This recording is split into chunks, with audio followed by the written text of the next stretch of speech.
السلام علیکم دوستوں، یاجوج اور ماجوج ایک بہت بڑی قوم تھی جو دنیا میں فساد پھیلاتی اور لوگوں کو تکلیف دیتی تھی۔ ان کی بدعمالیوں سے لوگ پریشان تھے اور حضرت ذوالقرنین سے مدد کی درخواست کی۔ اللہ تعالیٰ نے حضرت ذوالقرنین کو بڑی حکمت اور طاقت عطا کی تھی۔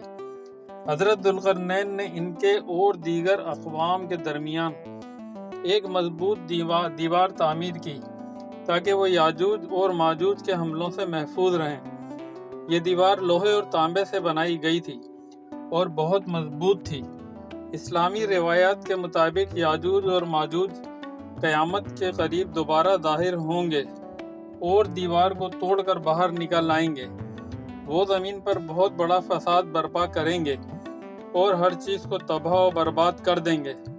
اللہ تعالیٰ ان کو ایک خاص عذاب کے ذریعے ختم کرے گا۔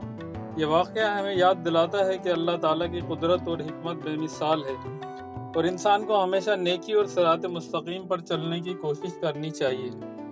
دوستوں، ویڈیو پسند آئی تو لائک، شیئر اور سبسکرائب ضرور کیجیے گا۔ جزاک اللہ۔